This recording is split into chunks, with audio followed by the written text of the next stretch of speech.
Coming at you from Scratch and Wolf Studio, it's that time again to rage across the internet. It's your very favorite Werewolf the Apocalypse podcast. As always, I'm your host, Porter. Sitting to my left, the man who can't be told what to do, Mr. Daniel Tyson. Hey, everybody.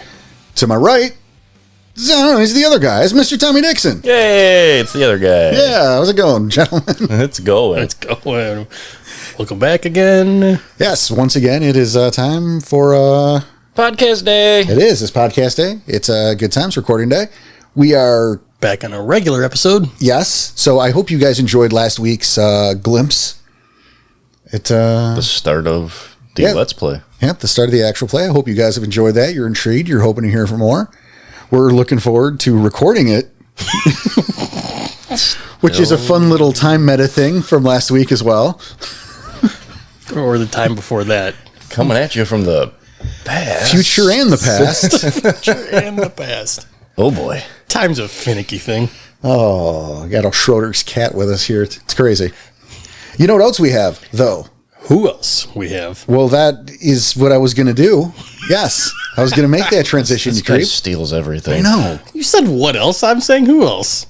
Well, what else would have been a guest? And who that is would be Mr. Brandon Steward. Brandon, how's it going, man?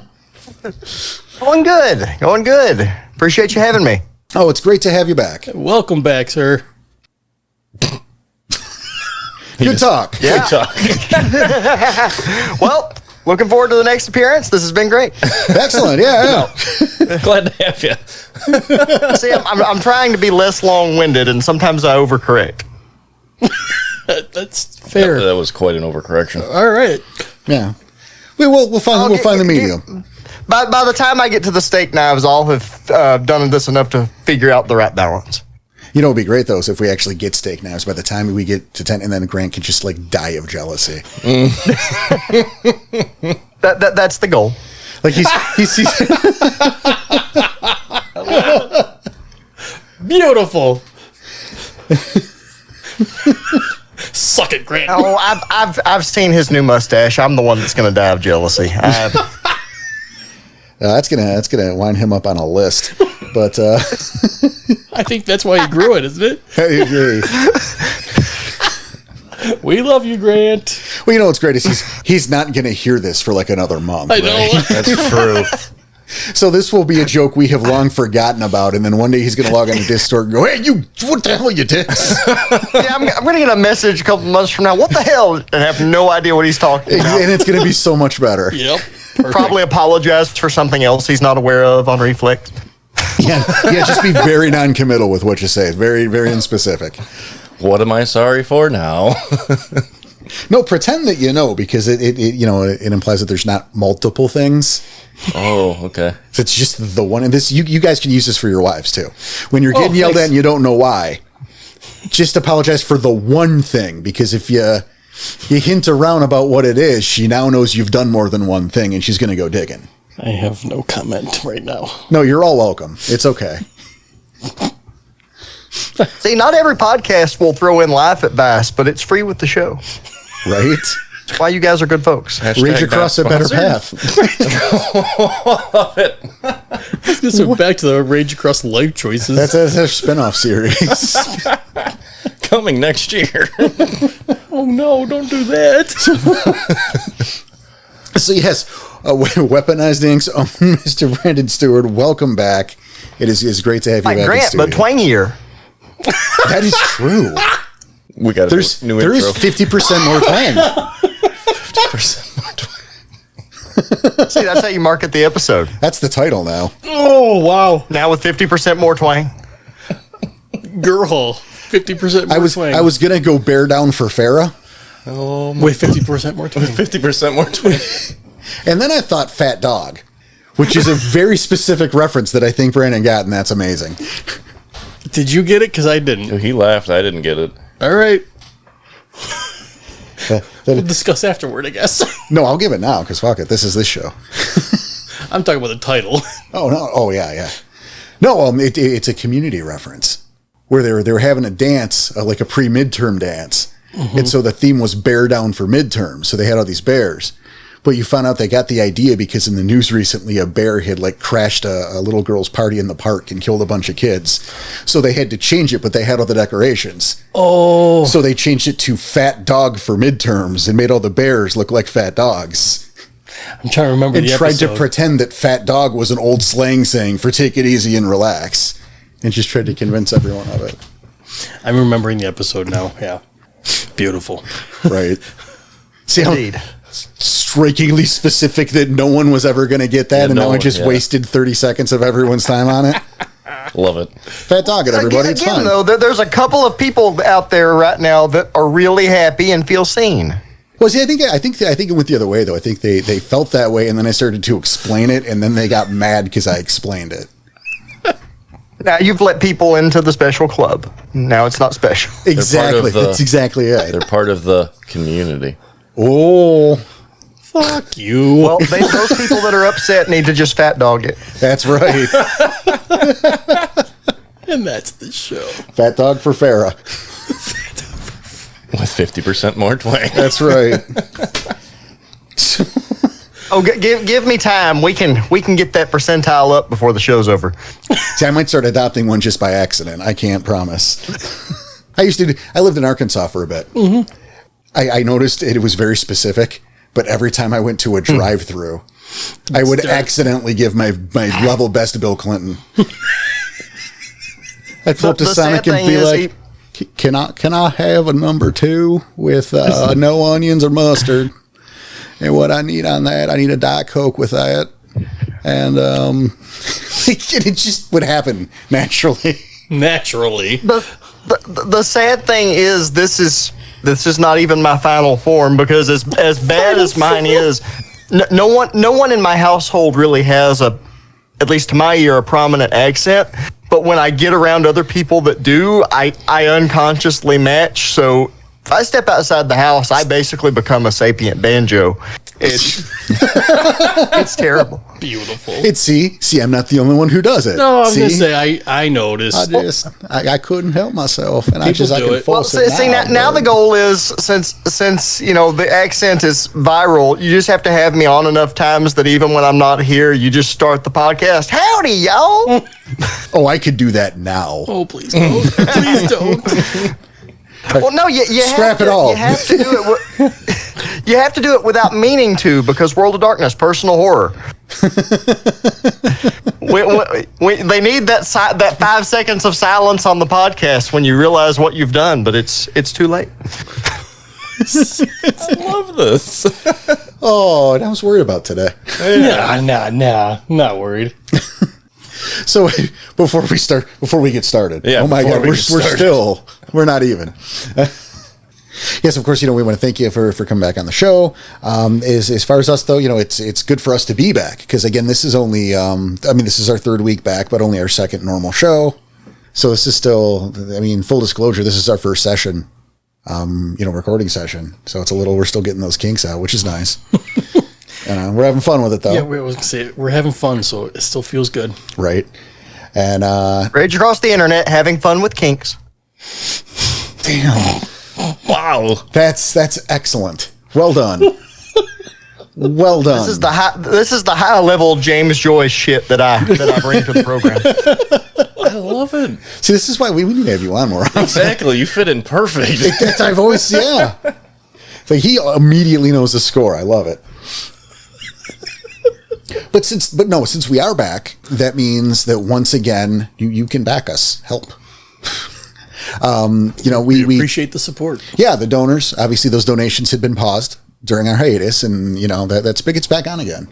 So listen, and I know we've had some people ask about it while we've been on hiatus. Mm-hmm. In fact, I think we had somebody ask like a week before we started this. We started the hiatus, and they were like, "Yeah, I can't wait. What's the best way to back you guys?" It's like, yeah, because we already had the episode recorded. Yeah, it just hadn't released yet. And it's like, yeah, let's back it and not, hold on. But, so that's back open again. Look, here's the thing. If you like what you hear, if you're in a position where you can support us, oh my God, please, that would be amazing.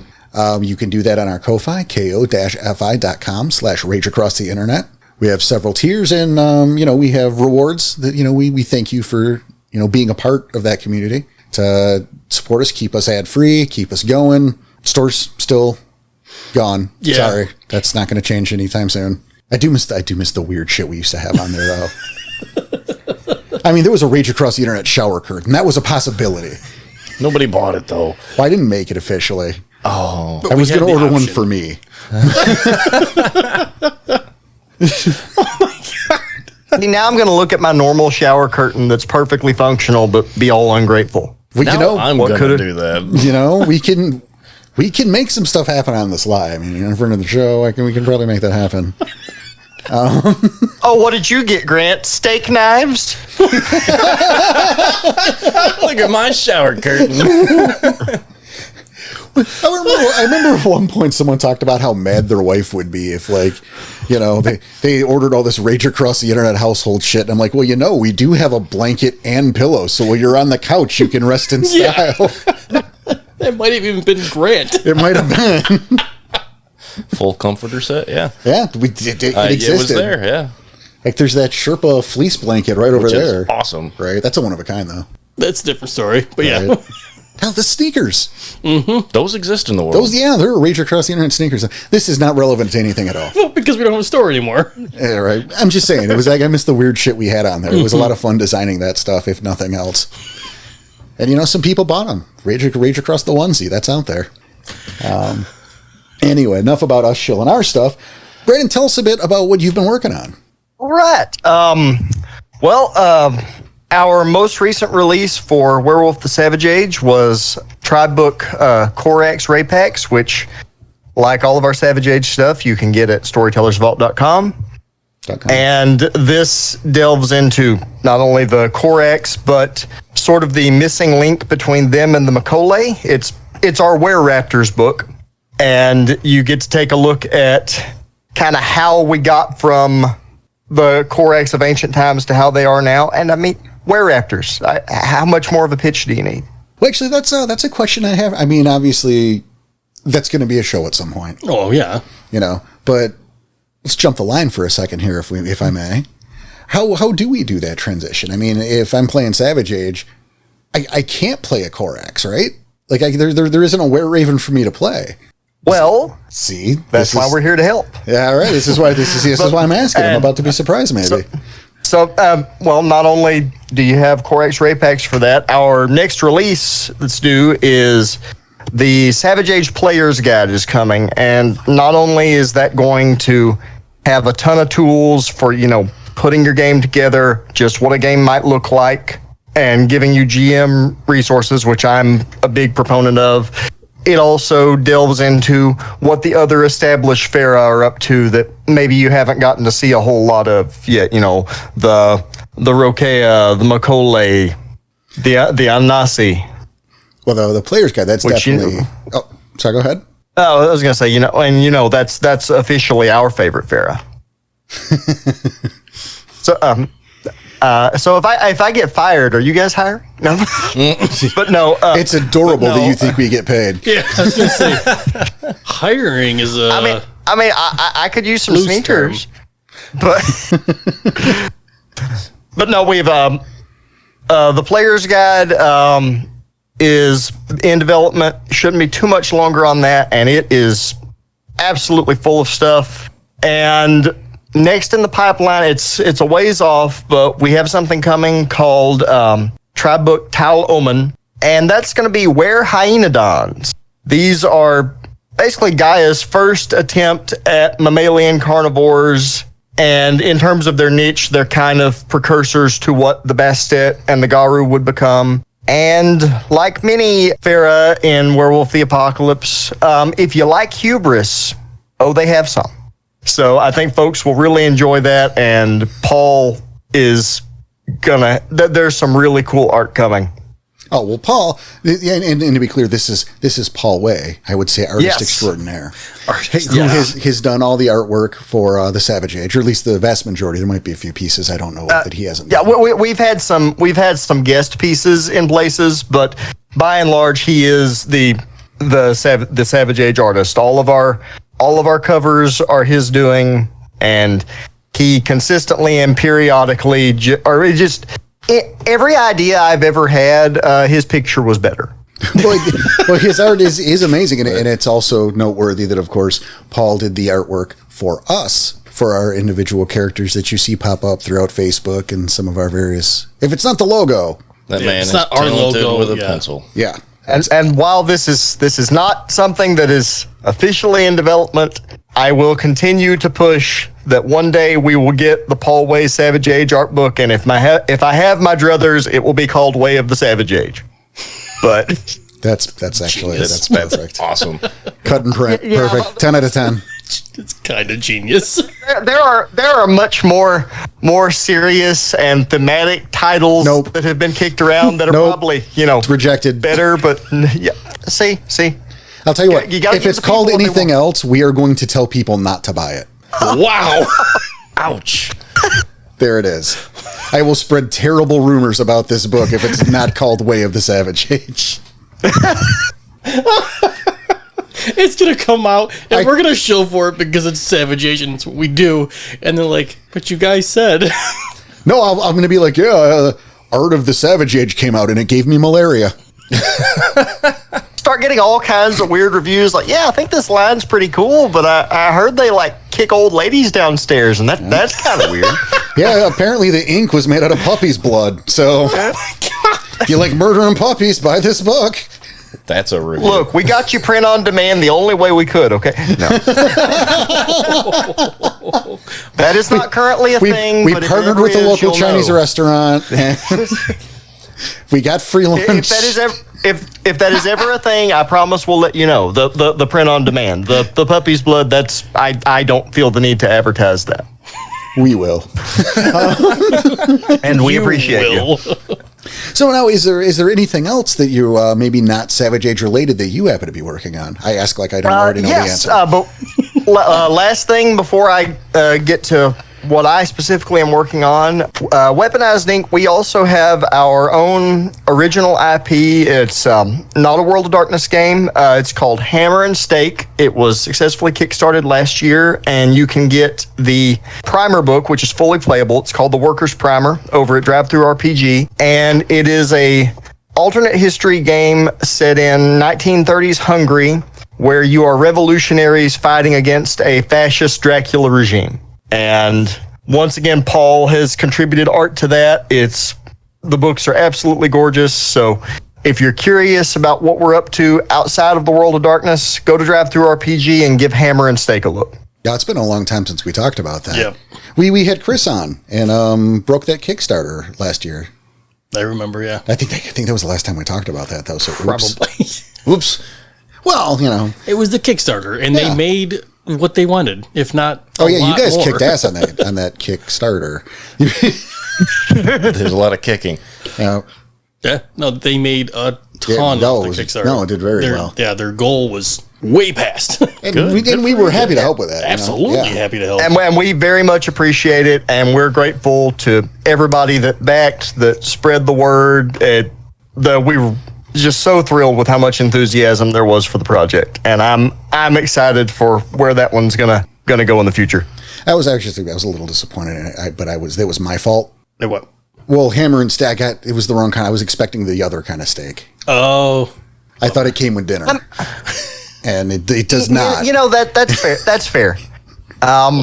So everyone, definitely check it out, Because but we do not backed it, expect but- dinner. That is the wrong kind of steak. we backed it, but we didn't get dinner out of it. Well, Damn it, Chris. and yeah, it's fair to be disappointed there. Like if I expected steak and didn't get it, it's like, yes, the design is nice, the art is pretty, but I'm very hungry. Right, I wanted medium rare, and I got nothing. It's like, I played this game with my friends. I had fun, but I had a bologna sandwich, 2 stars. And it's You ordered the RAI steak knives and you didn't get to use them. I know, and it's weird that you chose to read my review, right? That bologna sandwich was terrible, by the way. Well, you didn't fry it up. Last thing I have to plug, and full disclosure, as far as I'm aware, this does not come with a stake either, so adjust your expectations accordingly. Done and done. Thanks for the warning. Though there is nothing to stop you from reading it while you have a stake. In fact, I would say it would complement it.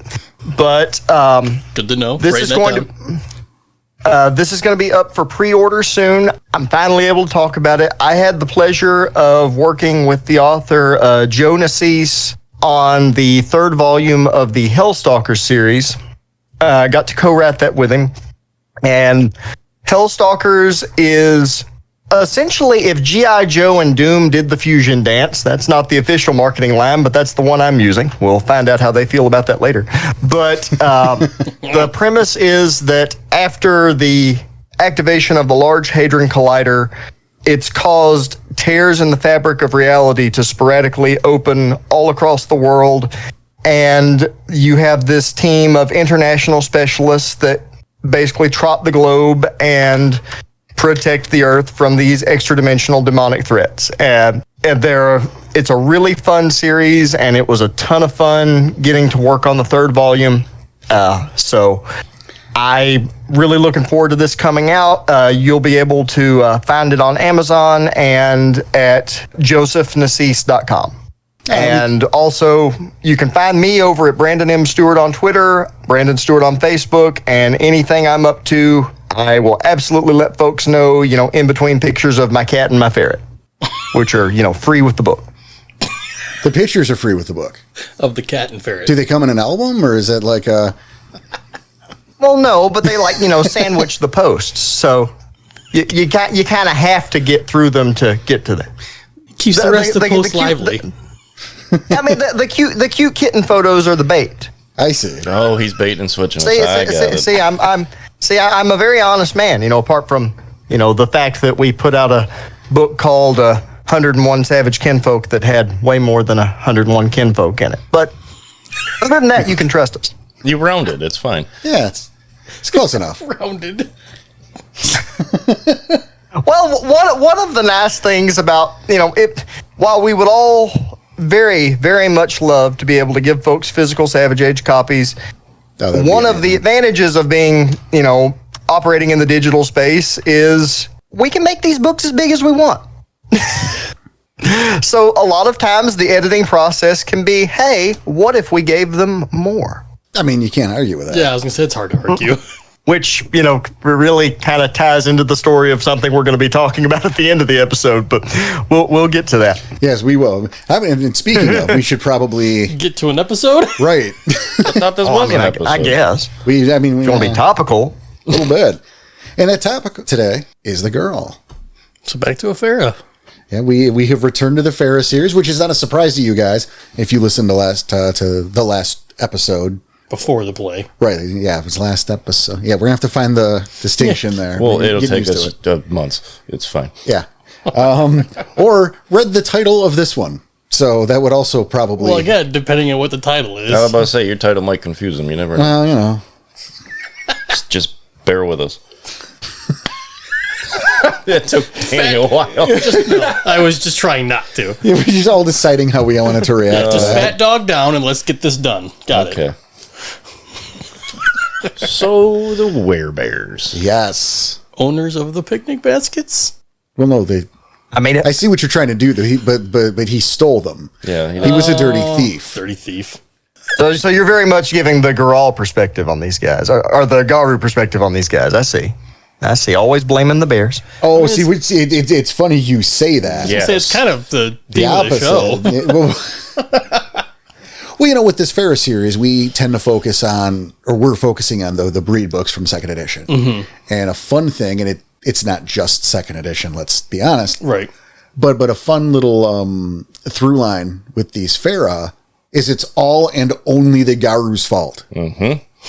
And by it, I mean everything. Everything.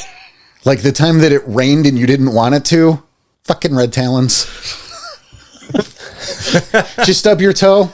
Yeah, that's a silver fang. I was going to say, according to Splats, it's my fault. Or according to Splats, which is according to my wife, it's my fault.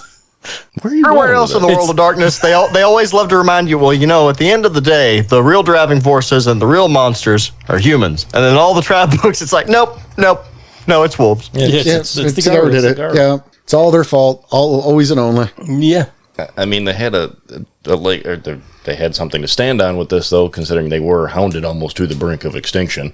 Well, I mean, a lot of I think a lot of the Fera can say that, but and this is actually why not? Sure. It was brought up in the Discord a couple days ago. I forget right now who asked the question. I think it was our guy Drake. Brought up the question about the time from the War of Rage to present day and why so many of the Fera are still almost extinct. I mean, it's a solid question. Right. I mean, because you think, well, because the Garu did it, right? But there's been a significant amount of time between the War of Rage and present day. So, like, let's say there are 50 Gurahl on the planet. At no point those 50 didn't, Just start mating? right? Just let's do some banging. There's only 50 of us. We should probably do something about that in these thousands of years. Eventually they do. Just very, very lightly? Well, eventually they do, just very, very late. But you know what I'm saying, though? I mean, and like, it's not a catch-all for all the Fera. Like, there are plenty of Ratkin. Forget about it. I was going to say millions upon millions of Ratkin. But today we're talking about Gurahl, and I thought it was a really good question. I never thought about it. Well, It especially does seem odd that it's like, well, did you guys just stop? Did you just give up? They all went into hibernation. Right. But like for thousands of years, Yeah, until they were needed. all of them, you couldn't have two. 2, 3. Just go, hey, what's up, cutie? They had a what was it, a mandate that they weren't going to do it. They didn't want to make more because then they get noticed. Well, then stop complaining that there aren't any of you left. You did that. That's a fair point. I was going to say, it's I don't want to say it's a little bit different with the Gurahl, but it almost is. Because again, in there, you have that mentality of the Garu. There are so many of the Garu who believe that there are no more Gurahl left. Well, that's true. And again, not exclusive to them either, but this is what the show is. Right. So, yeah. So you have the few Gurahl who are there, but they're still in hiding. And the less of them there are... Easier it is to stay in hiding. Exactly. Which, sure. But again, we have to talk about... It's 6 of one, half dozen of the right, other. and you look at all the time in between this. It's a lot of time, right? Yeah, like it's so much time that it's a little silly. Well, I mean, in the book, They could have... in the second edition book, they state that they actually don't start coming back until they were summoned back because of the storm. That's when they summoned back with the ritual. So prior to that, the Gurahl weren't really being born. No, they weren't. They were all in hibernation. They were all in their dream states. They were all sleepsies. Pretty much. They didn't want to be found. The one or two that weren't could have been doing something about it, is the point. Gaia didn't want them to, though, and that was stated in the book. That Gaia didn't want them to do anything. I think that actually goes a long way toward making relatable characters for the players. Everything sucks. I'm going to go take a nap. Nice. I fucking love it. That's pretty good. I thought you were going to go a different way with that. No, but it's perfect. I got nothing to top that. yeah, that's pretty great. Yeah, but it is worth noting, too, that, and it was mentioned last time, but last time was like 2 years ago Right. for 10 minutes. Yes. So we can talk about this again. Is that the Gurahl don't Procreate? they don't bang for fun. Right. Like That was bang for fun was the way I said it, yeah. yeah, that was a quote because I re-listened. But there are no metas. Correct. If by chance two Gurahl get it on, there is no child. Yeah. It just can't happen. It can't happen. They pair by ritual. Little hair, a little blood, and a little pouch, and they go and they do their thing. So it's such a weird thing, but It is. It's super weird. And I know I mean the joke before, but the idea of that enterprising Nuisha who just swaps out the hair for something else. But it's a dick move. Yeah. Right? Like puts fake blood in there instead and just to see what would happens. totally do it, though. Right? A new wish, sure. But yeah, so like they don't breed for fun, like not even hand stuff. They're not into it. Jinx myself. I was over here thinking, wow, I'm able to drink my coffee during the show, and it's quiet enough that no one knows. And then Just spit it all out. my hubris, which is very, very on brand for werewolf. Perfect. I will still be blaming you in 10,000 years. All right, I'll take it. That's a badge of honor. Years I have not gotten Tom yet. Nope. And I time shit sometimes to get Tom. He's gotten me very close. Very close. I want you to get him, but I hope that's not like the last episode. Like, well, there's nothing else to do. Every mountain has been climbed. My work is complete. Yeah. If he gets me, the audio board goes bye-bye. Yeah, that's the problem. I don't trust. It's either that or like my PlayStation. Or the mic in front of me. All right. I was gonna say the next few episodes we record, there's like plastic over the audio board. Just in case. Oh, yeah. But yes. Sidebar at the beginning of this book, though. You know how we always have gone back on, did Gaia come first or did the Triad come first? Yeah, that's a fun subject. Gurahl state the way they believe it. So according to Gurahl, Gaia created the Triad. They have different names for the Triad. The Wild is the yarn spinner, the Weaver is the tapestry maker, and the Worm is the pattern breaker. I think it was really cool that way. I like it that way. Yeah. Yeah, I always like the instances where like the different Fera will have different names for the Triad or for different cosmological concepts. I always wish there was a little more down to earth with it though, because it's always again like the tapestry maker, or the great organizer. It can't just be like Josh. That makes it too easy. Yeah, it's way too easy. You can even talk about it in public without running the veil. I mean, So you talk about what an asshole Josh is. That's just code for the Worm. Look at that. Sorry, whatever the Josh out there. The Corax totally do that. We shouldn't say Chris. I should have said. You should have said Chris. Missed opportunities. Everyone is. I mean, Yeah. That would have been perfect. I don't know Chris is the I don't know which tapestry one of them maker. is going to. Okay, I was gonna say I don't know which one of them is gonna message me after the show and go, "What the hell?" Chris is the tapestry maker, and then Chris is the pattern maker, and then Chris is The yarn spinner. The yarn spinner. it is one of our oldest recurring gags is that everyone's Chris. It's true. And thank you, Brandon Christopher Stewart. There you go. There it is. Everyone's Chris. It's not your fault. I'll be assimilated soon. It's only a matter of time. Well, I just did it. Brandon Christopher. It's official because Daniel Tyson said it. Now, Daniel Christopher Tyson made that Daniel decree. Yeah, that was official. I a long will. time ago. I mean, I'm gonna have to update my social media and replug everything. But if that's the way it's got to be, I know, sacrifices must be made. It's the end times. There's a I war told going you, on, Yeah, right. I told you I'm very Southern and very polite. If this is how we do things, so be it. Jesus Christ. So yeah, obviously, we talk about Gurahl. We have to talk about the War Rage. Mm-hmm. Yeah. When we could talk about the Savage Age, but right this second, Not yet. I want to talk about of all the different stories. The tales, the speculations about what happened and how things went. There's a very real through line about the Gurahl and the Garou with the Death Bear, with the ability to bring those troops back. You'd think there'd be a story about it.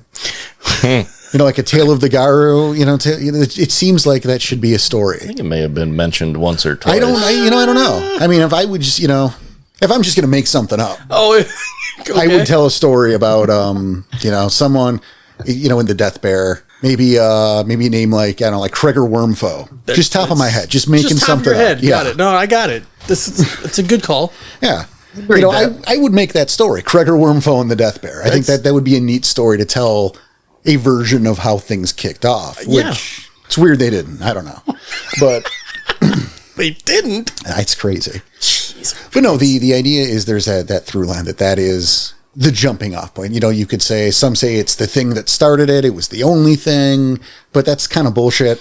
Right. There are several things that start the War of Rage, but I think that's probably the biggest. It's something I think we can all agree happened. Whether or not it happened Yes. the way that story went is irrelevant. But, to have all the Fera and everything that happened and just the giant fucking thing that the War of Rage became, it wasn't one event. But obviously this has been brought up time and time again, and it makes so much sense that, the Garou would discover that the Gurahl has a method of bringing the dead back to life. Right. And for the Garou to go, well, what the fuck? Yeah, we Like, my can cousin this. just died defending you. Why did that? You can bring him back? This didn't have to happen? And then the girl going, no, we can't. Sorry. We ain't going to teach this to you, and we ain't going to do it. Highly guarded secret. Right. And Well, that's the problem. It's not a secret anymore, but like, we could see how that became a problem. yes.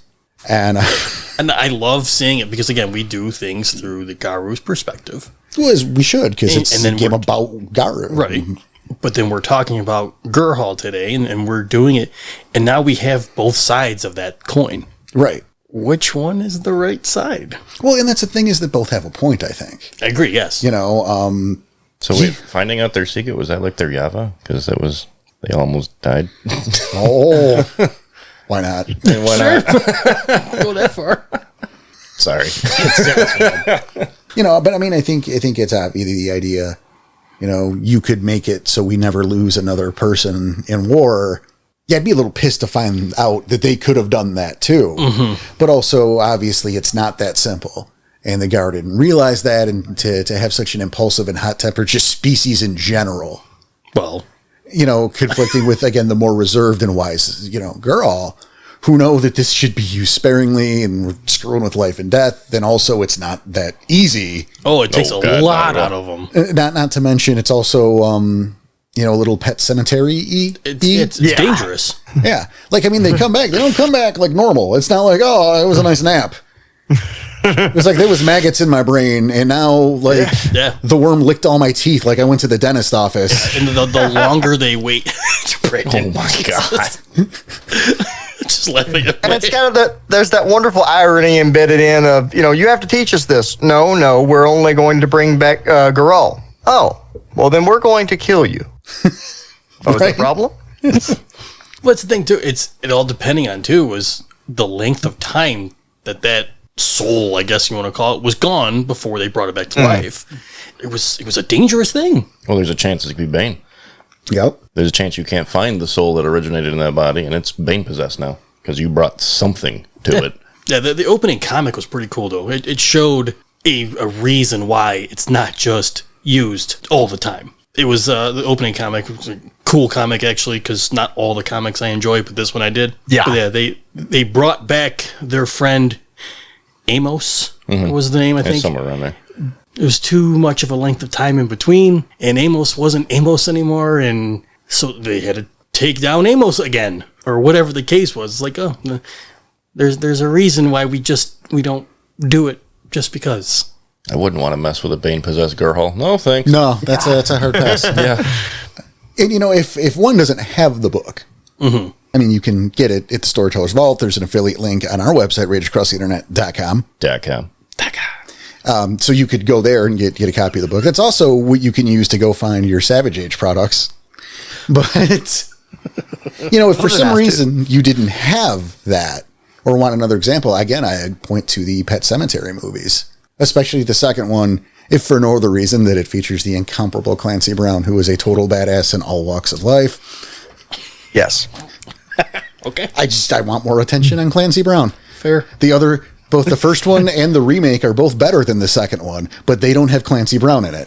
So, Well, It's a valid point. right? It's young Clancy Brown too. He's super creepy. He does a great job. But, but I mean, it's another great example of something coming back wrong. So if you don't have that, it's great inspirato for that kind of thing. If you want to say run a story that somehow involves, you know, some Death Bear hijinks and the character coming back and maybe rejoining a pack or sept. You know, maybe it was a secret. He died in battle. You somehow had access, you know, so you're keeping it a secret from the sept because, you know, hey, maybe you get this girl contact on the sly that you don't want to sell out because you know what's going to happen. And you've got to pass your now undead, fucked in his brain, Baney self off as normal and not give away that. I don't know. It could be fun. I just thinking had out loud. I just had some things running in my head for that. That's a cool idea. Will not be in the actual play. Well, no. Not part of it.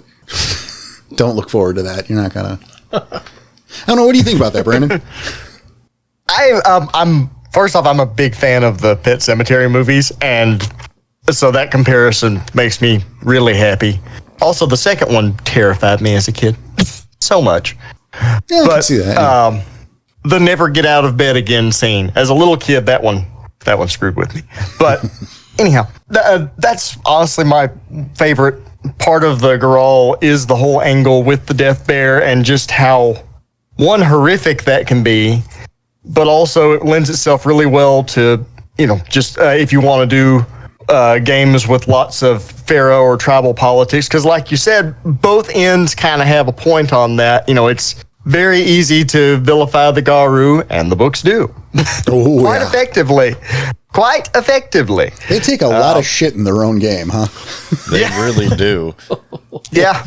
But that's something we should probably talk about later. But at the same time, It's gonna be its own episode. How about that? But at the same time, it's like my favorite antagonists are the ones that if you only listen to them for like 5 minutes, you'd be nodding right along. Like even if they go to somewhere awful with it, you understand their motivation and why they got to where they are, and finding out that, there is a way for your brother or your sister or your packmate to come back, and then being told, well, no, you can't have it. When you're already a creature that's having to fight off a supernatural amount of anger and rage, you can absolutely see how that would go bad. Oh, for sure. Because that's the point to where you stop listening. Yeah. We could have, but we're not gonna. You told me everything I need to know already. Yep. Yeah. And at the same time, you can absolutely tell a story from the Gurahl perspective of, hey, these guys that think they're the chosen of the chosen, and they're quite possibly the angriest of all of us, and they don't entirely know what's going on, but they're demanding the secrets of the universe. No, I don't think that's a good idea. And I think that's when you can get into some really fun conflicts, when you can understand why someone gets to where they are. I think it makes the fall or the awfulness that comes after that all the more satisfying. And to pull this into a Savage Age direction for a minute, which big surprise. We certainly we don't like to talk about that around here, and I certainly don't like to meld those continuities. Of course not. I'm shocked. I feel blindsided, but I'll roll with it. Yeah, I know you're definitely unprepared to talk about any of this, but no, you think about that, right? Because again, we agree that the War of Rage it wasn't one action, it wasn't one thing, but. Let's put ourselves in that situation, right? When we're at the section of this time frame, right, where the secret comes out, that the whole secret of the Death Bear ritual has now come out, and the Gurahl are all pissed, and here's the Grandor shoving their noses in it because fuck you, Garou, right? Because that's kind of what they do, right? They're just going to pick that fight. Very much that. If there's an excuse, we're going to get in here and we're going to fight these assholes. And they go, okay, what's this about? What's this about? Come on, we're going to get rid of these pricks. What's this about, Gurahl? Wait, you can what? What? You can bring back my brother and you're just not what? Like, how many Fera find this out and also turn on the Gurahl for this? Oh, ton. I think all of them. Like, I got to imagine that's got to be a bigger deal. Like, I mean, it's, especially, we're blaming, it's Werewolf the Apocalypse. We're going to blame the Gurahl for everything. But, I have a hard time believing that no one else was mad about this? The Bastet didn't hear about this and go, what, fuck you? Right. But the Gurahl are the warriors, so they were the ones that attacked the heaviest. Oh, sure. But I'm just saying, right. I have am I alone on this here? Not at all. Oh, no. I agree with you, but at the same time, in my head, I'm thinking maybe no one else heard of it because instantly they're all against the Garou for attacking Gurahl. I mean, maybe I just have a hard time believing that doesn't come I agree with you, but in my head, especially with the Grandor. Especially the Grandor, yes. Yeah, why are you kidding me? That's why. No, I'm kind of on their side on this. How dare you hide that from me? And then all the best that someone leaked all of these fucking Yavas. All right, that's bullshit. No one else has Yavas. All right, we need our peoples back. See, there we go. Gurahl has a Yava now. I 100% agree with you. But again, I think that's, in my head, that's why it never got to that point. No, I mean, it's definitely a headcanon moment. But I mean, you look at, especially with the Savage Age stuff, and there's so much more to that in that era. So when that eventually came out, and was that pre-Gurination, post-Gurination? The timelines are tricky. It's crazy. Yeah. But It's definitely food for thought that maybe there's a version of that out there where... By far, yeah. Yeah, look... that is kind of a big ticket item that you're hiding from the rest of the nation. Mm-hmm. And I mean the rest of the Fera at all at that point, not just the, I can bring your fucking brother back, but I won't. I think that, going back to the horror angle and, the dangerous angle of the whole resurrection thing, I think it's made even more effective with the Gurahl because in a lot of ways they kind of get some of the most heroic treatments in the write-ups of the other Fera. We're protectors, not aggressors, and we're wise and calm, and we were the victims of the War of Rage. So I think because they're often presented in such a positive light, it makes that reveal of, hey, we might have been bringing back some Banes all the more impactful. No, I think that's a really good point. Yeah. Also, as you were saying that, it dawned on me that maybe that's why they get such a loving treatment through all the other Fera. Is that they were like, well, the guy were dicks, but I will totally bring your great hero back. Yeah, because the other Fera don't necessarily know about all the times it went wrong. They just know, the thing everyone remembers is what the Garou did to them. They might not know about maybe the Gurahl Bane that came back and wreaked havoc everywhere. So, well, right, and like maybe they left out that part, right? And there's just like they're talking to the Noisha, and they're like, "Oh no, we'll totally bring your friend back. We can do that. That's cool. Just write us a good review." Yeah, 5 stars. Yeah. There's a Bane Bear thing. Oh, that's crazy. I have no idea why the Bane thing was there. No, that's unrelated. Mutually exclusive. It's fine. No, it's the worm's a bitch, right? It's crazy. Who knew? Whenever it breeds, wherever it dwells. Am I right? Yeah, we'll take care of that later. Don't worry. The Garou did that too. Oh. They tried our secret. Yeah, they were trying to rip off our ritual. They did the Kmart version, and now that's just a demon. So I think I'm onto something. I think they bribed their way into the good graces. Wow. I need more stories now of like discount versions of the Ride of the Death Bear being attempted. I think that's the only story you need. For anyone. For anyone that knows Mage, the hollow ones where their approach to magic is very improvisational. Like, okay, this calls for tears shed by a 100-year-old blind monk in the Himalayas. I've got saline. That'll work. Or this needs wood from an ancient tree.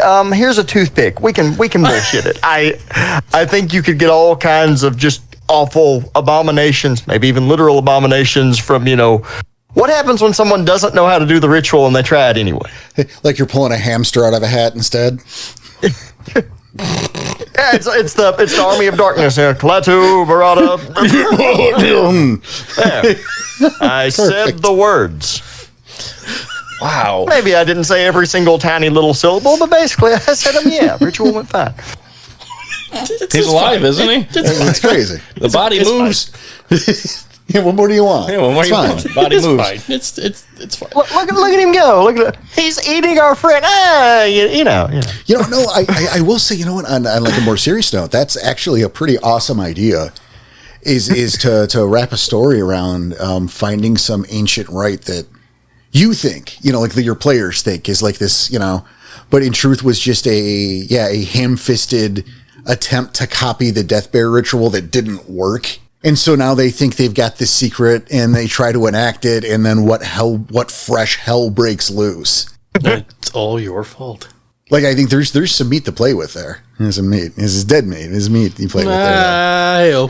So see, now on the actual play, you can introduce a ritual and everyone just gets to stare at each other awkwardly like, I know what we just talked about, but I'm still going to do it. Well, and they'll have to because their characters didn't listen to the podcast.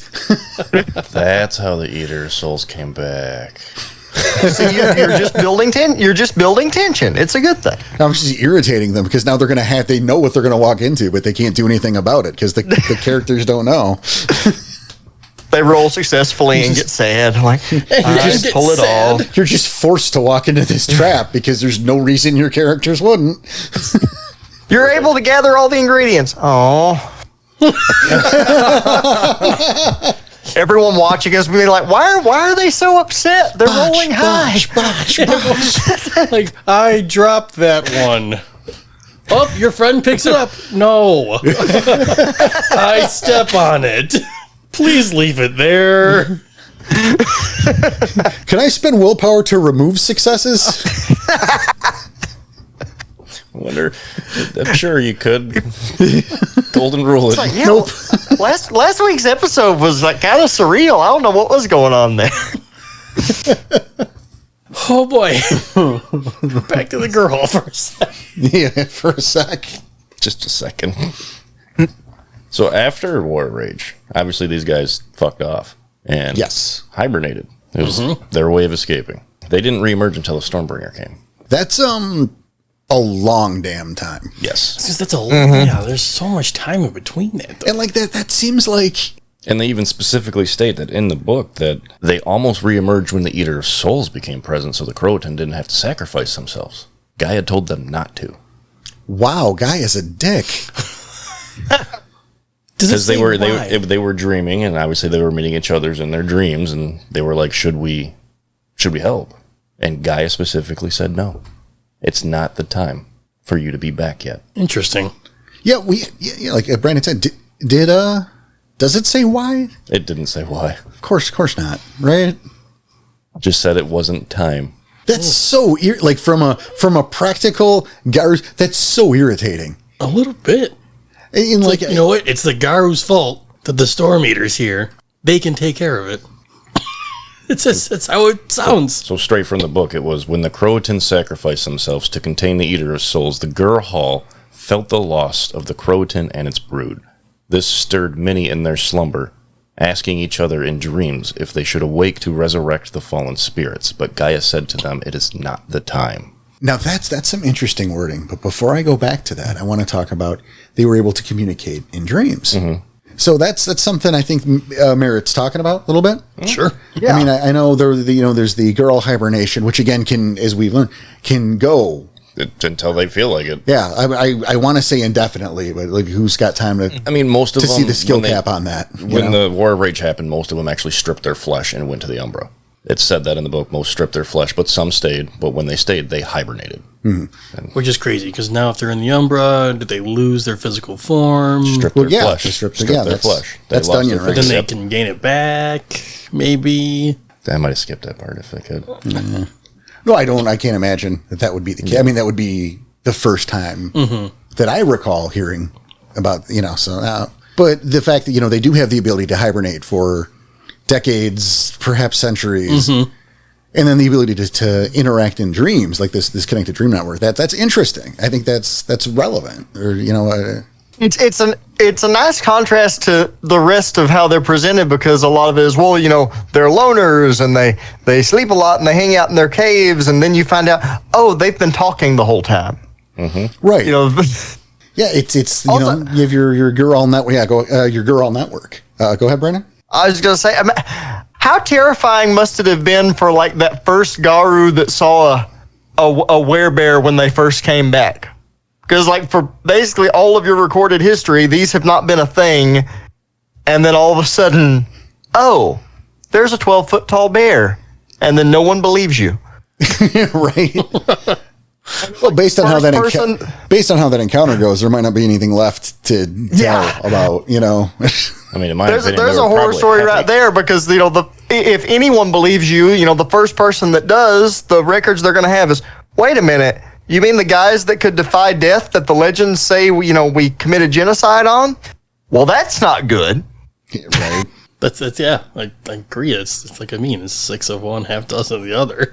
But when they did come back, they were extremely happy, the Garu that did meet them, because obviously it was to help bring down the Stormbringer. The Storm Eater? Storm Eater. Sorry. All right. Because they actually kept the secret. The Garu that did see them kept the secret that they were no longer there still. Now, see, I didn't know that the Gurahl were involved with the death of the Storm Eater. I know there was the rite that was, that took the lives, the sacrifice of the various heroes of each tribe. Mm-hmm. And in fact, we talked about that during the Shadow Lord episode, because the descendant of the person who killed the last Kamatats, that Shadow Lord was the one who was talking everyone into the sacrifice Right. to unfuck that whole situation. I didn't realize that the girl were involved in that at all. But it wouldn't surprise me if they were the ones that had the secret to doing that in the first place. Oh, that's a good. Just, as their role as guy as healers and that protector angle, it wouldn't surprise me if that was their right from Jump Street. I don't know that. No, it's No, that's really cool, and I hadn't thought about that before. That's a neat thread to just start my thread board. Oh, he's got another. He's pulling out more string. It's been a while, but damn, I didn't think this was gonna happen today. Get your yarn out. Oh boy, that might end up being a shirt. No, they actually in the book stated they used it's a weird name. They called it the great grandparent summoning. But this was the first time, not the first time, but one of the times it's been used. And it's only used in emergencies, and it wakes everybody. Wasn't that, it's, you need to turn on Matlock and put out hard candy, right? No, it's MASH. Was it MASH? It's MASH. You have to put on MASH. No, it's MASH. MASH makes more sense. Think of the healers. I get it. Yeah, the last time this was used. That's true. I didn't even think about it that way. Damn it. Hey-o. Yeah, it only happens in great emergencies, and the last time it was used was when the Storm Eater took shape. And this is when that was their great return. See, I think that for me that's a terribly missed opportunity. Because you have all these different eras that just happened that they're not a part of. The Impergium. Before, but I know, but I'm just. How about the Dark Ages? Oh, Yeah. There's the whole Werewolf the Dark Ages line. Trust me, they were in their dreamland. They stated in the book they were struggling not to help, but they were told not to. It just seems like kind of a wasted opportunity. And again, going back to the breeding thing, look at all that time you could have spent not being almost extinct. Yeah, you're right. So the whole through line of the Gurahl is put me in, coach. Put me in. Right. Gaia wasn't letting them. She just did not want them to come back. Okay, now that the world's ending and we can't unfuck it. Now you can come back. Yeah, right. You know what that is? That's the opposite of where you have such a lead. You put the little Jimmy in. It's like, oh, we're ahead by 20. Fuck it. Let him get up to bat. It's the opposite. It's we're behind by 20. It doesn't matter now. Let little Jimmy in. It can't get worse. What was that movie? That one really sad Gurahl that's just had to go into denial. Like, no, it would have been too easy if we'd woken up sooner. We got this. There was a movie. It was a comedy movie. It was one of those satires, but they're up by so many points. Like, we gotta let Jimmy in, or whoever the little kid was. No, we gotta play this so he can play. He needs one play. It doesn't matter how many up are up. So they throw him the ball, and he gets tackled so hard they split him in half. Oh god. Yeah, like one on the bottom, one on the top, and they go opposite ways and split the entire body. He goes, "Oh, walk it off, Jimmy. You're fine." It feels a bit like how that went down. Really, that's pretty accurate. Not about how I think it would go down. Is it not another teen movie? Something I think. I don't. Chris Evans, one of Chris Evans' first movies. Yeah, it was probably one of those movies. Then That's oof. Yikes. It was one of those satire movies. It was stupid and funny. Best part of that movie, though. Walk it off, Jimmy. Someone's gonna get told that after they take like 8 ag damage in one of the games. You're fine. That'll regenerate. Well, Brandon hit it. These guys are obviously solitary. Yes. You won't ever find them in packs or multiple in an area. And the only time they are with another is when tutoring a younger Gurahl, or during the Gallivant, or when a temporary group is formed to deal with a big issue. So they will form little packs. It's specific only, though. Very specific. And it's got to be a huge threat. Yeah, like a formed for a particular purpose or mission or something that's going to require more than one of them for sure. Which I am sure something Gaia specifically said, because they are kind of Gaia's mama's boys by what we're hearing. Oh, yes, they are. Yes. Mommy said I had to go to sleep. Mommy said it's not time for me to be awake yet. They were Gaia's protectors, Gaia's healers, and she just wouldn't cut them apron strings. I mean, hell, they even said the Gar were only formed because they couldn't handle all the fighting. all the fighting. Yeah, we Because also they wanted have to to teach. be only looked at as the protector, as the healers, as the shamans, essentially. So what they wanted. So they were like, nah, Yeah, right. guy, you gotta make something else. Mommy, this is too hard. Yep. Can you get someone to do the fighting? And then mommy, they're bullies. The guys you What'd made you to fight do? things keep fighting things. They're fighting them too hard. Now, if you're wondering what that Gallivant was, I was gonna ask. Actually. all right, Gallivant is when you are being trained. It is where you will learn and have carefree ramblings. This is the cub's time to be curious, childish, playful, and funny, while also learning everything about the girl. Yeah, I think that makes I think that's a really appropriate contrast between how it's done in the Gyro Nation, because like you said here, it's time they can be curious, and it's like a lighthearted and a fun thing. It's it's like elementary school. Mm-hmm. Okay. They're learning about Gaia, they're learning about healing, their And you role in get the world, and recess. then they get the recess. And they can ask the dumb questions and say, can you open my milk for me? Because this is difficult. Where in the Gyro Nation, it's fuck you, learn this or you're going to die. It's college. Gyro Nation is college. Yeah, there you go. Yeah, Gyro Nation is college, while Gurhal Figure it training out or is fuck elementary off. School. Yeah. And then that's perfect. Yeah. Thrown in the water. Either swim or you drown. Yep. Now, obviously, you spoke was high school. You spoke of the right for making more of them. Yeah, the mating ritual. The mating ritual, correct. So there's also a ritual once one is born, because they obviously know it's going to change.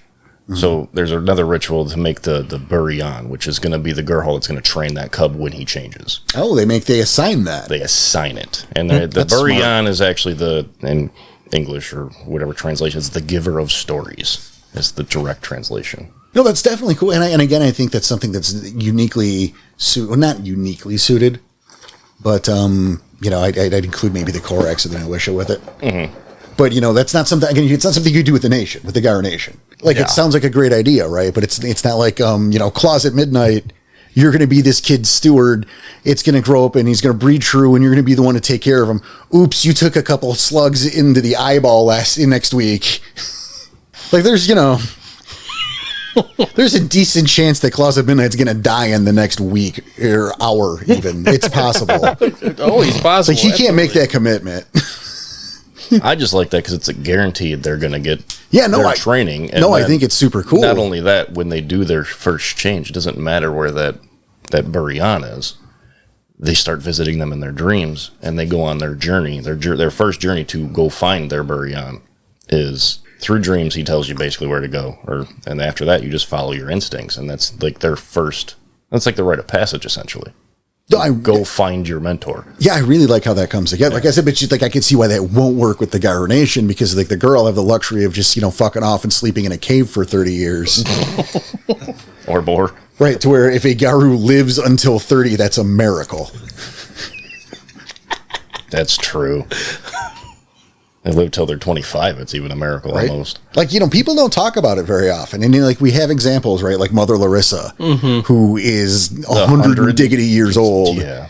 You can't even put a number on her. Right. It's like Mario Brothers. She's just a crown where her age is supposed to be. It's past 99. Yeah. Or Gogol, who's like, he's in his 60s, but so you think about those, but like, let's take a couple steps back. Your first change is like, we'll call it 13, 15, like around puberty. Mm-hmm. Yeah. So like, if you're 13, you get your first change. By the time you're 15, you have been in the Gyro Nation for 2 years. If you're lucky to make it that far. Well, yeah, we're assuming right now that you live that long, or you're 15. It's get to 20. That's 5 years, and you go, well, 20 years old. We all remember. You were an idiot at 20 years old. You didn't know anything. You thought you knew everything. You know how to tip back a beer. I thought I knew everything, and I knew absolutely nothing. But like that's you in like our normal, let's go to work today lives at the job that didn't really matter because we were just learning about being an adult. Right. That's like 10 years in Vietnam. Oh, Flat out during the war. You are 5 years in the Gyro Nation. You are a hardened, scarred motherfucker. You have seen things. Seen things your nightmares have seen. Right? Like we don't talk about it. People don't think about it very often. But like, yeah, you are now a Nam vet. Yeah. 5 years in the nation. You are a PTSD veteran of several wars. You've seen shit that you couldn't even describe, more than likely. Which that would make for a really fun character dynamic to have a fairly young Garu and a Gurahl of roughly the same age interacting with one another. Because like if you're that fairly young Gurahl, you've been, like you said, you've been in elementary school with your mentor, with your big brother or sister. And if you're the Garu of the same age, you're already a chain smoker. Oh, yeah. You're hanging out with this giant werebear who could probably rip you in half, and they're looking at flowers, and you're like, but existence is pain. Yeah. I mean, I love that. That's genius. Brilliant. Thank you, Brandon. Right. And I love that. I mean, I like that juxtaposition, just even with the Garu, but yeah, it's even worse next to the girl. Because I like that idea. And I mean, you guys have seen some of my NPCs, like Vidoma Amen, who's Like a 14, 15-year-old girl. Well, I mean, not even, yeah, she's a teenager. Right. But an ultimate badass killer. Yeah, she changed it 12. Yeah. So, like, she's 17 now, and you guys changed it, 16 and 18? Something like that, It's funny because when you actually put numbers on it, I'm like, wow, when we play, I always think of her as like an adult. Yeah, exactly. But that's exactly the point. She's a hardened warrior. It's like she's younger than both of you. Yeah. But it's Garu years, so she's really like 60. Yeah. It's true. I didn't even think about it that way, but that's totally true. Right? Garu age like anime characters. If you're 30 years old, you're a grizzled old veteran, and if you're 16 years old, you have the life experience of someone who's 25 or 30. It absolutely is. Absolutely. When these guys meet, they have names for all their meetings. What do you mean? What? So they have 4 different kinds of meetings. Oh, my God. Right. Because it's special when they get together. Obviously, you think about it. I mean, they're so solitary. Yeah. It's very special.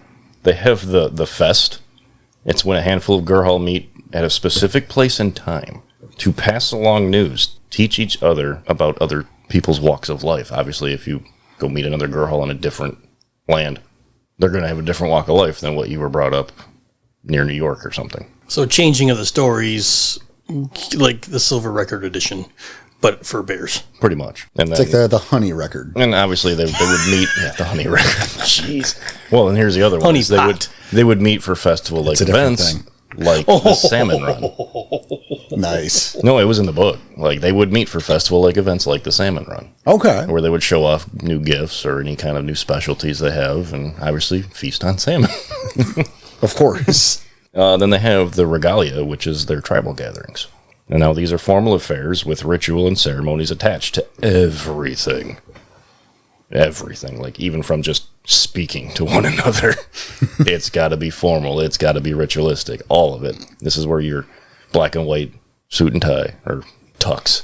It's the formal event. Pretty much. The formal event when the tribes meet. Is anyone else picturing that, but look with them in Krynos? Ooh. Beautiful. Just beautiful. Put on your bear suit. Giant bear claws fixing the tie. Just a tie, though. Just the tie. Just a tie. Like another someone who might be wandering the forest. With the picnic basket. I was really trying to avoid doing this, but here it is. Their third one is a powwow. And this happens only in the summer. And it's where the Gurahl from different tribes meet to feast and tell stories and show off their best works. Because they consider themselves artists. Makes sense. And then the Council of Autumn, which is also known as the Great Council, and it's made up of the eldest of the 4 tribes. And these hold sessions to hear grievances, rules on matters of import to all Gurahl and welcome new cubs to society. See, it is. It's very, look at that. It's warm. It's elementary school. We're going to welcome everybody. We're going to have a mixer. But that keg has root beer in it. Yeah, you had your change. It's time for the mixer. And everything's going to be good. And if someone's upset, we're going to have the town home. And then everything's on fire and there's bombs going off near the cairn. And That's fine. We'll just sleep. Whiplash is dousing you with kerosene and throwing lighters on you because you're going to get lit on fire, man. Got to learn how to deal with it. Fight through it or stop, drop, and roll. Right? Man, it's just apples and Buicks. If you just read a brief summary of them, they kind of come off like the antisocial Fera because they're alone so often, but actually, when you think about it, they're not antisocial. They actually put a lot of emphasis on social interaction, and because they don't get to do it very often, they take it seriously. Whereas if you're a Garu, you have to hang out with the same bastards every day, and you've probably tried to eat each other once or twice. Oh, definitely, because it goes from, you know, hey, it's so great we finally, like a family reunion, like we finally get to see each other again. Yeah. To, oh, it's this asshole for the Garu. Yeah, the Garu are like the touring band that don't necessarily all like each other, but they're stuck together. Right? Because they play really well together. Yeah. Garu or Motley Crue. So these guys have 4 tribes. Just 4. Yes. Well, there were 5, but we're not talking about the 5th. No, we're not going to talk about the 5th today. Well, there was a 5th. That's what I just said. We're not Thanks talking for about listening to the podcast. I know. I'm just. we Omit the 5th for right now. Well, it's not even they're omitting that something happened. No, we're omitting it because it's part of the Hengyokai episode. Fine, we'll leave it. That'll come too later. That's fair. I skipped them for a reason. I know. I know that. I started reading them and I went, nope, saving that. No, again, I know we're saving it for that specific episode, but it was. They still are part of. Not anymore. They're part of the Hengyokai now. And not even that anymore. That's either. their problem. Okay, fine, we'll leave it. So we have the forest walkers, which these are your black bears. Now these guys, Eastern North America. Yep, they originated in the Pure Land, specifically the eastern woodlands of North America, as well as the rainforest of Central America and Mexico. These guys are the storytellers and the lore keepers. We know what I like about the tribes here, as we go into that, is that they each have a strength and a weakness. That's true. I did not write those down. Well, like I know with here, like, you know, they're gifted storytellers. Mm-hmm. So that's their thing. Like it translates to its out of performance, I think. But also, like, their weakness is the same thing. Like, if someone starts telling a story, like, they have to fuck off. That's right. Like, they have to partake in it. They have to partake, yes. Yeah. I wish I wrote those down. So it's like you piss him off, and you're like, hey, let me tell you about the time that he's... Crap, all right. Fine, tell the damn story. I love it. And then we have the Ice Stalkers. Now, these guys are the polar bears, obviously. The Arctic. The Arctic, yeah. They originated in Siberia and northern Russia. These were one of the first to travel the land bridge, and when they crossed, they did not go much further because, guess what? They enjoyed what they saw. So obviously they stay in the Northern American Arctic. They pretty much just stayed right up there. They never went any further south. Drinking their cokes, playing around with their nephews. I get it. Now, were these guys, these were the hunters and warriors? Yeah. Yeah, but the polar bears. So, yeah. The Coke commercials. I got it. It was great. I got it too. And protecting those seals. Oh boy. Now with them, they were kind of they're like artists, like with their their either strengths and weaknesses, Mm-hmm. So they were like, I think it's like a dot and crafts or whatever, but like they're very skilled in making, like I guess ice sculptures would probably be the main thing. They better be. I mean, they got nothing else up there but ice. Drawn in the snow. At least the guys. Oh yeah, for sure. They were probably very good at writing their name in the snow. The cursive even. Exactly. Well, that's easier. Because it's all one. There's just glyphs everywhere. Yeah, just yellow glyphs all over the countryside. Every time they have a meetup, they want to show off how much better their art has gotten. It's just jugs of water and yellow for miles. Oh god. There's the one girl that just shows up, just loaded down with water, and everyone else is like, oh no, oh, it's this guy. It's Benny again. Yeah. And I mean, their downside though is they're very curious. So like, if they're confronted with a mystery or a puzzle or something, they have to. They have to, or like they have like a really, really hard time. It's kind of like a stargazer, actually. Stargazers have trouble resisting puzzles and shit like that. That makes sense, yeah. Yeah, they're like, oh, well, I gotta. So, throw them a Rubik's Cube. This is how we're dismantling the Gurahl nation right now. So there's their Yava. Yeah, we're talking about. Tell a story, give a crossword puzzle, and you are safe. Well, next we have the Mountain Guardians, and these are the grizzly bears. Western North America. Yeah, it mainly originated in the Pure Lands, and they serve as shamans and wisdom keepers. Also, they are the strongest of the Gurahl. Oh, there you go. I like that because there was. I mean, grizzly bear, you'd think they would be. Yeah, they don't mess around. Because even with like the same as the Garu books, right? They had some of those stereotypes, and I just remember that one specifically with grizzly bears. Like everyone's like, "Yeah, we're watching them. They think we can't fight, but they really can't. It's just about we're the fighters. It's okay. We can handle this." No, I mean they're strong like bear. Strong like bear. See, I tried to avoid reading the stereotypes because I just didn't want those. I just remember that one specifically. That's all. The stereotypes are always fun. Like to listen to tribes talk shit on each other. I just didn't want to get swayed. No, that's totally fair. Now, like for weaknesses though, with these guys, they're challenge bound. So like they can't. You can't. It's like Marty refuse the McFly. challenge, right? You call him a chicken, and that shit is on. Great analogy. Thank you. That was perfect. Thank you. Yep. I remember that too. It was they can't refuse a challenge. And last but not least, I mean, we know there's one more, Danny, but last I didn't say anything. No, Go there's fuck not because yourself. they're all dead. are the river keepers. Now, these guys were once the most numerous tribe, obviously, until the War Rage. They originated on the Nile, the Amazon, the Mississippi, and other major waterways, really. And these are the brown bears. And obviously, as the river keepers, they have an affinity for water. Like they like to swim and they like boating and scuba diving. It says scuba diving. Does it really? I want to make that clear. I did not make that up. So they must be very friendly with the Rokia. They automatically get a dot in swimming. Kinda. But here's the thing. Uh-oh. And I felt that I'm going to quote this. Challenge them to a 100-meter race. They can't refuse. We're not going to fuck around. We are quoting, right? Okay. Weakness for fish. River keepers find it difficult to pass up the chance to enjoy the bounty of rivers or lakes.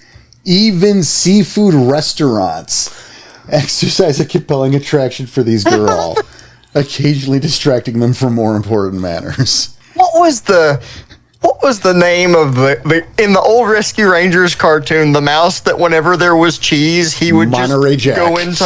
Yeah. Oh, my God. That's what I'm picturing, but with a bear. Right? Just.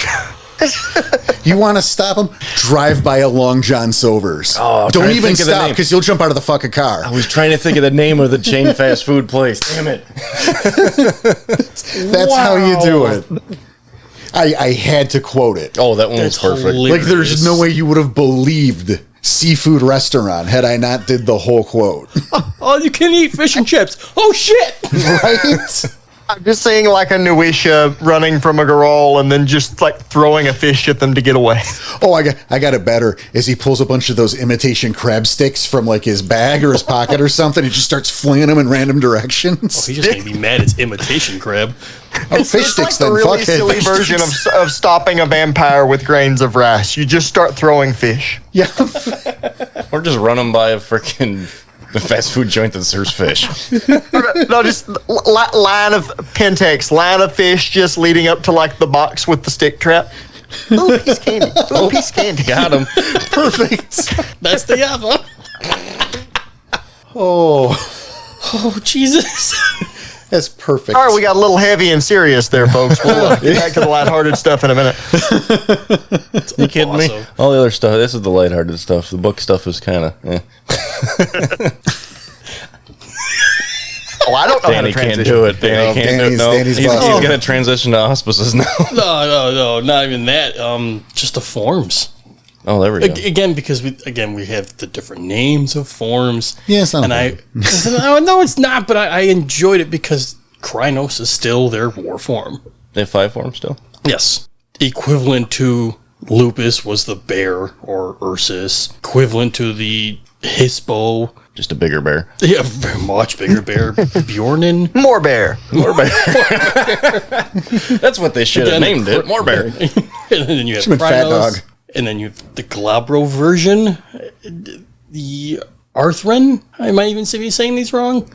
Yeah. Hey, whatever.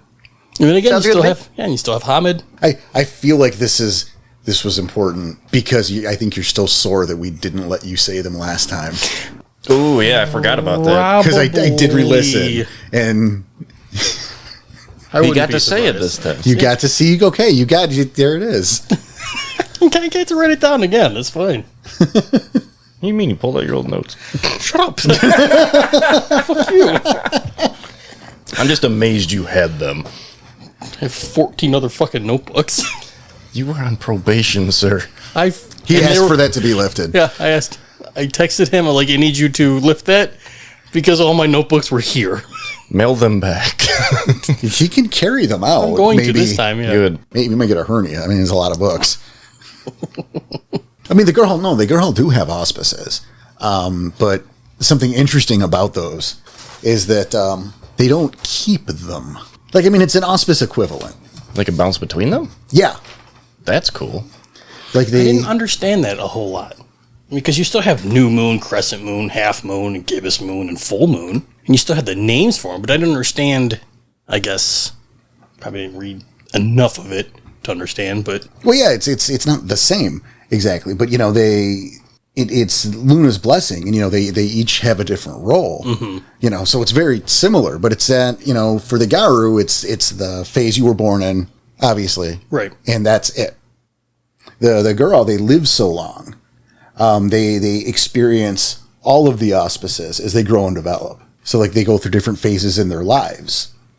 I thought that was an interesting angle thematically because, like, you know, with the Garu, you are part of a unit. You're part of a pack. So this is your role, this is your role, this is your role. Whereas with the Gurahl, since they're written from, I guess, for lack of a better word, a much more individualistic perspective because they, you know, hang out alone, they kind of go through, like you said, every phase at different points of their lives. So as a storytelling thing, I thought that was a neat approach to kind of differentiate them from, you know, the more pack-based Fera.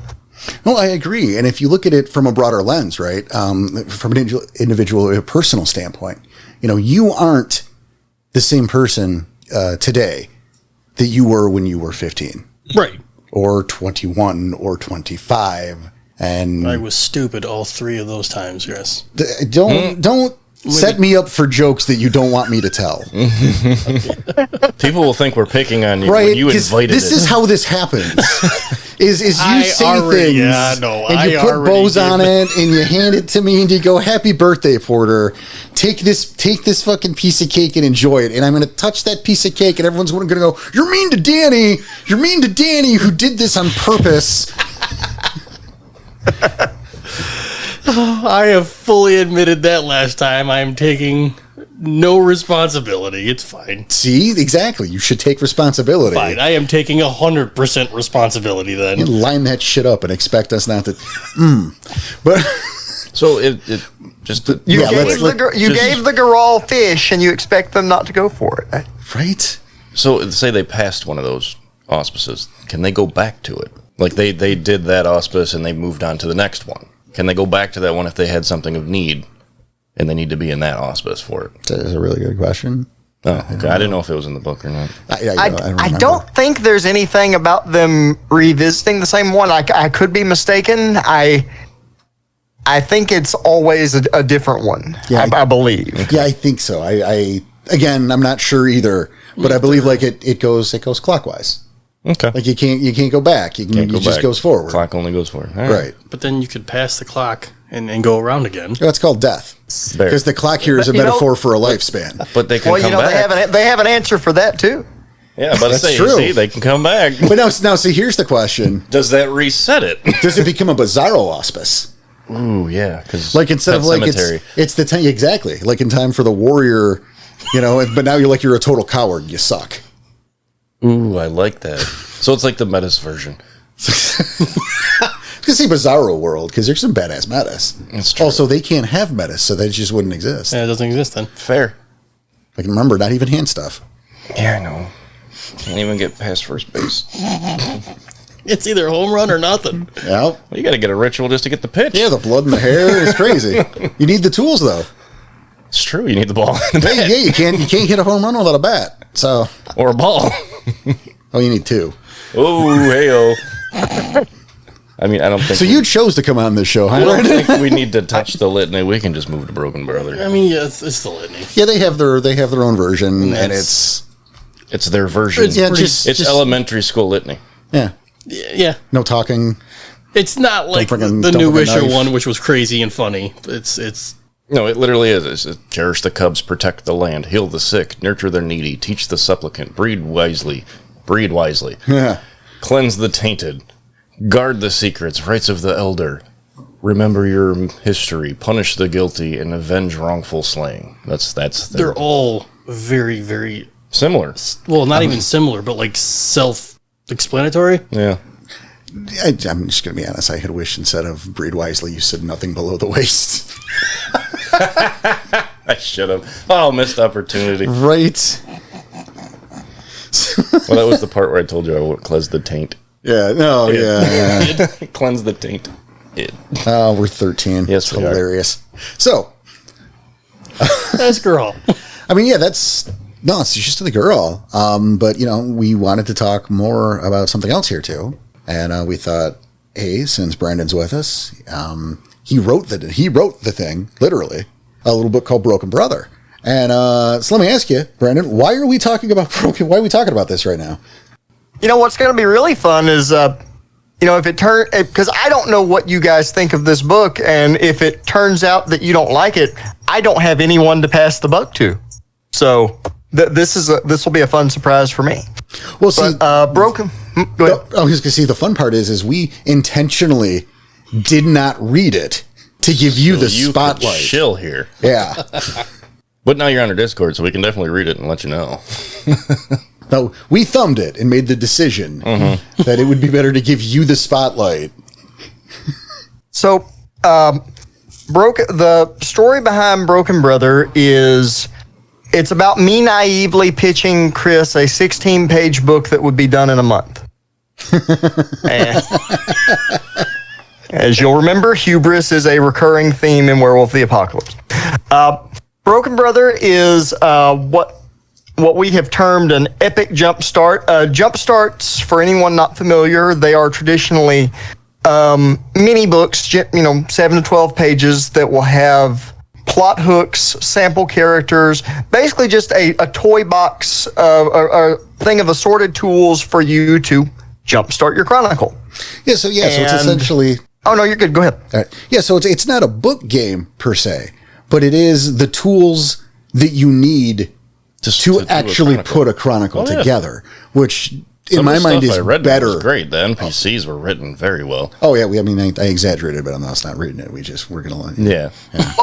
Well, because one of the issues that I've run into a lot with different games is, you read a setting and it sounds really cool and there's all kinds of neat stuff, but then you find yourself asking, okay, what do we do?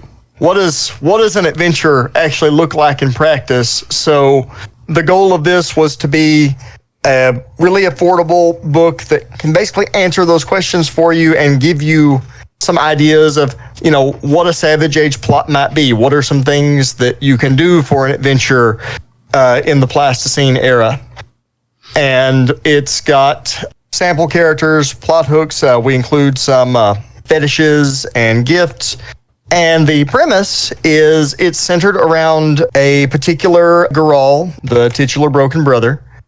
And speaking of a fifth tribe that we can talk about today, in Savage Age, we have the Saxum Agnami, which are the Stone Eaters. Yes, the cave bears.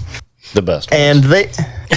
And they We're huge fans of the Stone Eaters. Oh, yeah. I was going to say, it's probably my favorite. And they were the very, very conservative bear. They were charged with guarding the gauntlet and the boundary, which, in the Savage Age, the gauntlet is a much thinner thing, more malleable than it is in modern times.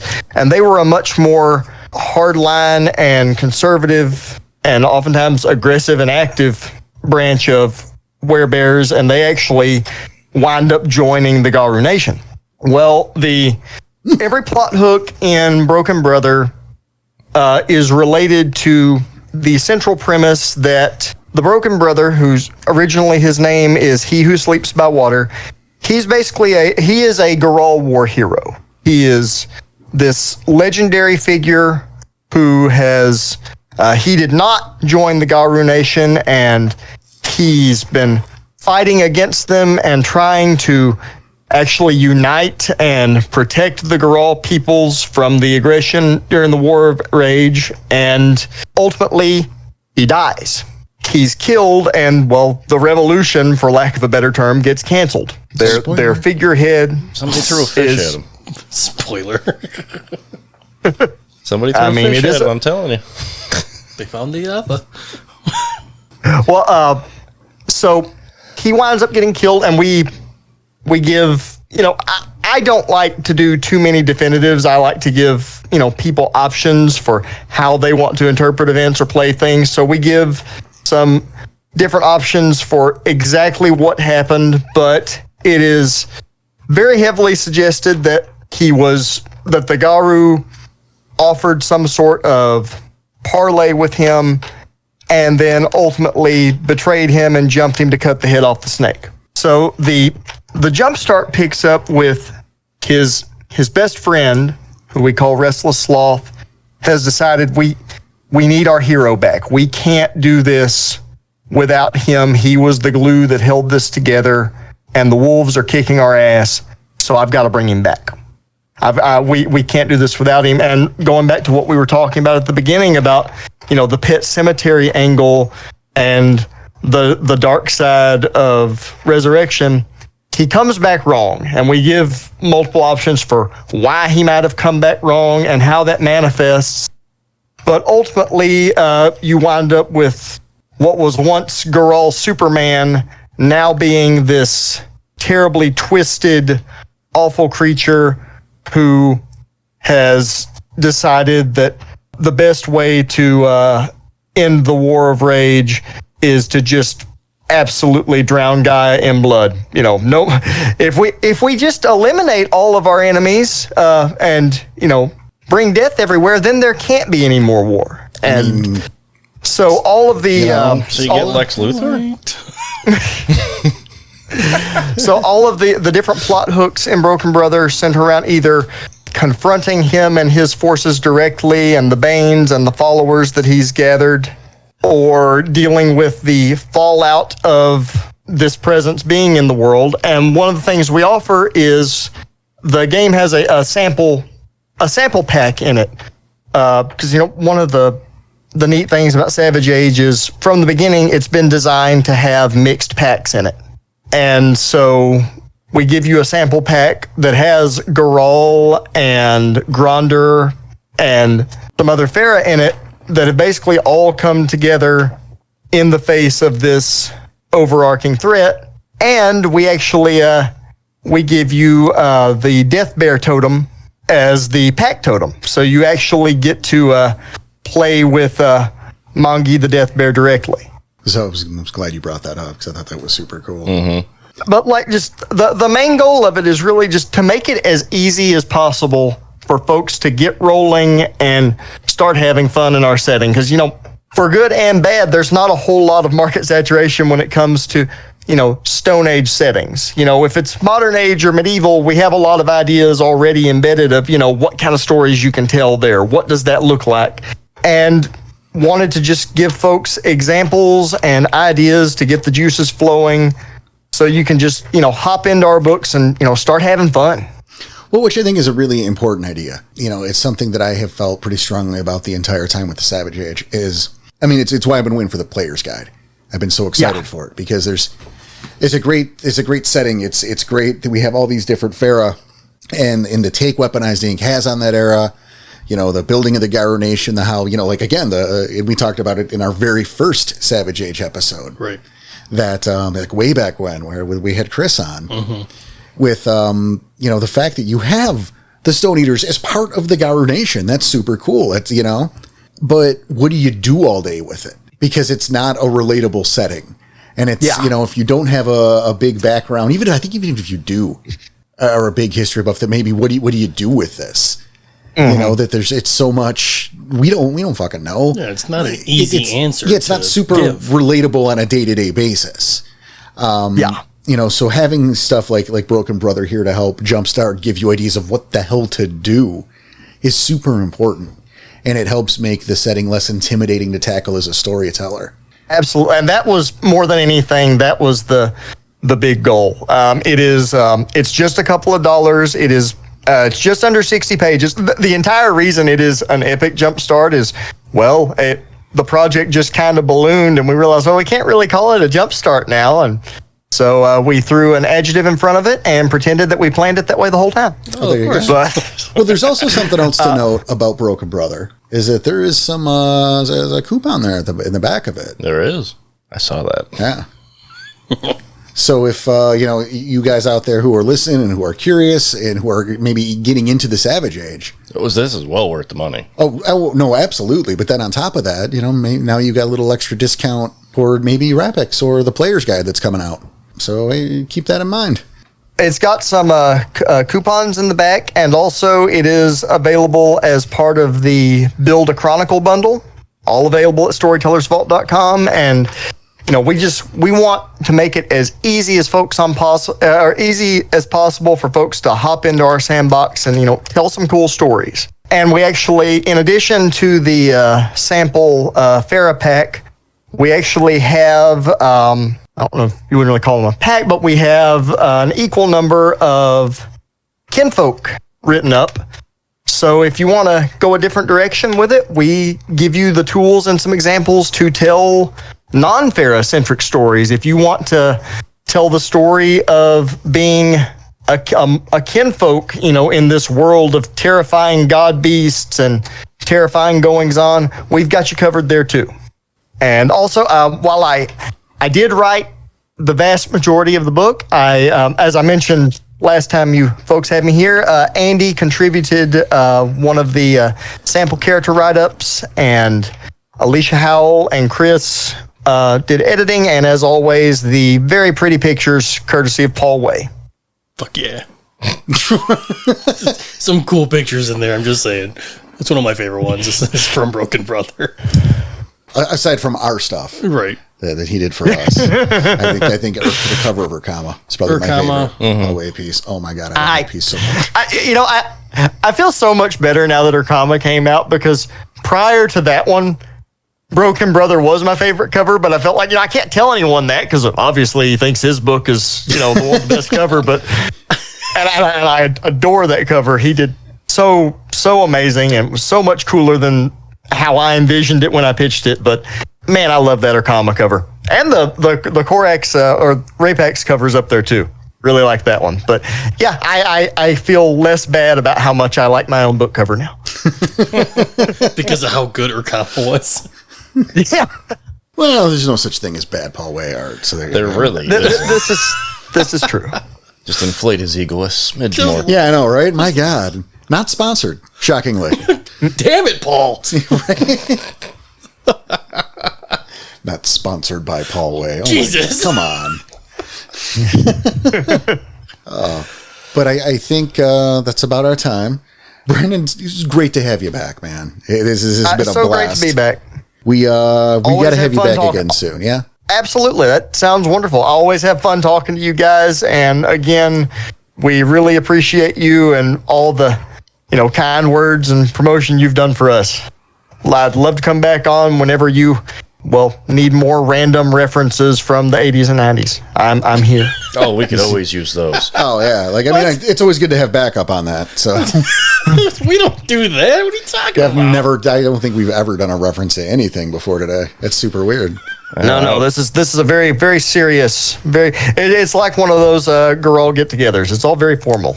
Well, when we put the show together, we thought it was very important to help people have something to fall asleep to. That's so, why we wore a tie today. Gotta hibernate, so. Yeah. Damn it. There it is. Gotta keep you sleeping for those hundreds of years somehow. At least 4. But that is our time. I cannot wait to have you back again, man. And it should be looking forward much to sooner. It. But in the meantime, on behalf of Mr. Brandon Steward and Mr. Daniel Tyson, Mr. Tommy Dixon, and myself, we want to say fat dog it. You guys take care of yourselves, take care of each other, and keep your claws sharp and your hand to swivel. And we'll see you.